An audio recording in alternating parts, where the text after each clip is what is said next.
السلام علیکم و رحمت الله و برکاته. برادران، با شما امروز روغن سیاه دانه ارگینال را به شما توصیه می‌دهیم که 100% گارانتی دارد. میتوانید دسترس نمایید. اکسای کلان شدگی با نرخ 700 روبل میتوانید دسترس نمایید.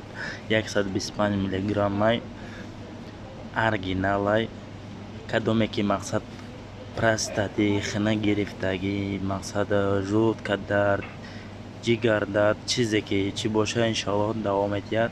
کسانی که مقصد موی سرشون میریزه یا تنک شدگی میتوانید مقصد میتونن کسانی که میخوان که غوض کنن موی سرشون میتوانید زکس کنید. نمیه واتساپ نمره در روی اکران واتساپ هم کار میکنه. دستافکا تا مترو را بپولای. برادران در نمانید. بینها و بین زوجها.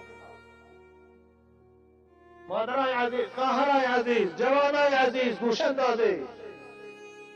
مفسرها میگویند که کسی زنا میکند اگر زندار باشد به مجرد زنا کردن نکاح بین او بین زن خانمش بریده میشود و هر زنی که شوهر دارد اگر زنا میکند به مجرد زنا نکاحش بین او بین شوهر جدا میشود.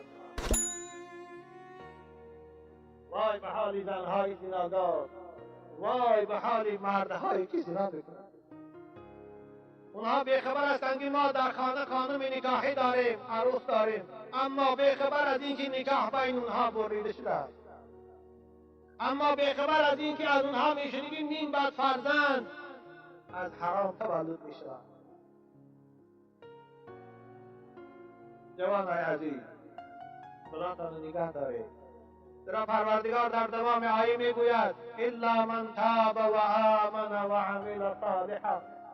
مگر خدا میگن همون مرد زناگار یا زن زانیه‌ای که از روی نادانی زنا کرده بودند اما بعد از شنیدن حکم خدا از این گناه باز ایستادند، از صدق توبه کردند، پشیمان شدند، خدا میگه من گناه اونها رو میگذارم، خدا میگه من توبه اونها رو قبول میکنم، خدا میگه من گناه های اونها رو تبدیل به حسنات میدیم.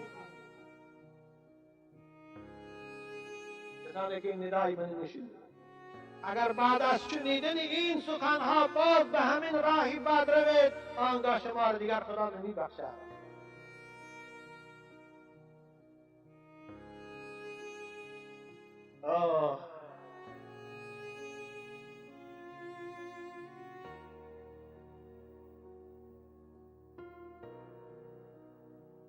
حضرت مولوی میگوید چه طفلان میروی سوی هلاکی، چه طفلان میروی سوی هلاکی، نمیدانند چگونه عقل ناکی. مانند کودکان در راه هلاکت رفته ایستادی. عزیزان، من این زنا راه هلاکت است. خودت هلاک کردی ایستادی، عائله تو ویران کردی ایستادی، فرزندات یتیم کردی ایستادی، اما حالا حمد فهمیدی ایستادی. نمیدانند چگونه عقل ناکی. عزیزان، من زنا این دوزخ است، نکاح این جنت است. در فردوس کشاده تو به دوزخ مایی، ای زناگار. در فردوس کشاده تو به دوزخ مایی، عاقلانه سوی جنت اعلی گذرد. عاقل آن است که جنت به دست می بیارد، نه دوزخ است. پروردگارا، جوانای ما را و خواهرای ما را از این وبا، از این مریضی که امروز جامعه ما را فرا گرفته است و اخلاق جوانان ما را ویران کرده ایستاده است، نگه دار. در دوام حدیث رسول اکرم چه میگویند؟ لا یشرب الخمر حین یشربها و هو مؤمن. و شخصی که عرق می نوشد در وقت عرق نوشیدن او مؤمن نیست. در وقت عرق نوشیدن ایمان از بدن عرق نوش می برد. رسول اکرم فرموده، حدیث امام حاکم است که من زنا او شرب الخمر نزع الله منه الایمان. پروردگار از او ایمان جدا میکند. کما یخلع الانسان الخبیث من رأسه، مانند که انسان کرتر از بدن خارج می‌سازد، ایمان از بدن عرق نوش هم جدا می‌شود. عزیزان، مانند که زنا گناه کبیره است، عرق نوشی هم از جمله گناه‌های کبیره است. پروردگار در قرآن در سوره مبارکه مائده می‌فرماید: اعوذ بالله من الشیطان الرجیم یا ایها الذین آمنوا انما الخمر والمیسر والانصاب والازلام رجس من عمل الشیطان فاجتنبوه لعلكم تفلحون. ای کسانی که ایمان دارید، ای کسانی که عرق می نوشید، ای جوانایی که در شهرهای روسیه برای خاطر خنک نزنمان گفته عرق می نوشید، شما دعوای ایمانی به خدا دارید، شما دعوای مسلمانی دارید. پروردگار به شما خطاب دارد که ای بنده مومنی من، ای بنده که ایمان داری به خدای من، انما الخمر والمیسر والانصاب والازلام رجس، عرق و قیمار و بت پرستی و نزد فالبین رفتن پلید است. عزیزان من، این رجس کلمه است که قرآن در خیلی یک چیزی نفرت آور او استفاده میبرد. خدا این عرق قیمار بازی را، قیمار به کدام نوعش نباشد، خواه قرطه قطعی است، خواه تخم قطعی است، خواه نقد قطعی است، خواه به وجود حرام است.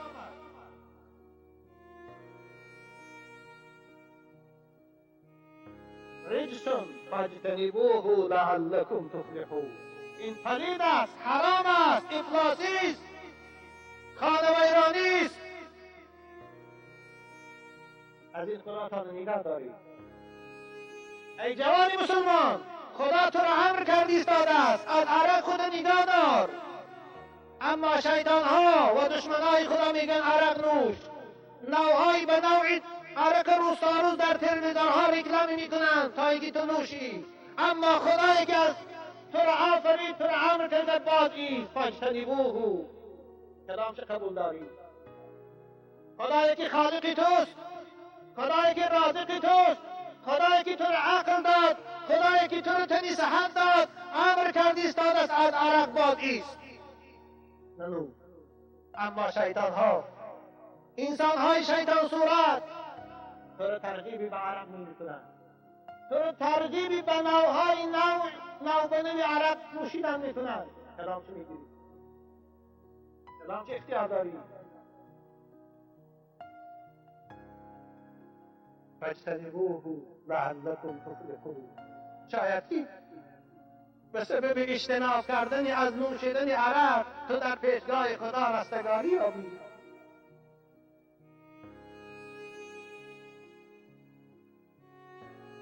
امروز جامعه بشری اگر از روی انصاف تحقیق کند، هیچ وبای، هیچ بیماری مانند عرق دنیا در ضرر آوردگیش نیست. ضرره که دنیا از روی عرق کشیدی ایستاده است و میکشد و نیم بعد هم به هیچ چیز برابر شد نمیتواند.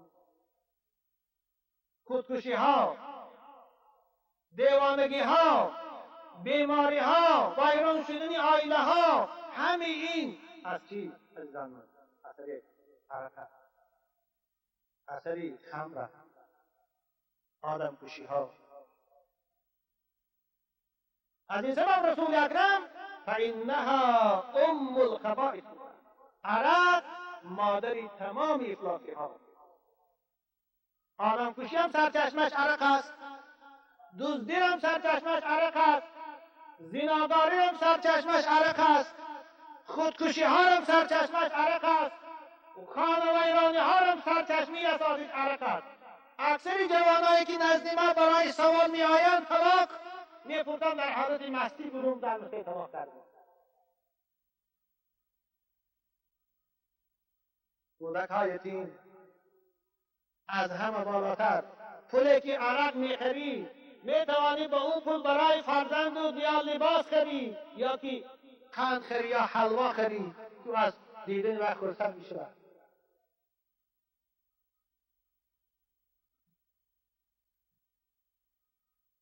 عزیزان، ما عرق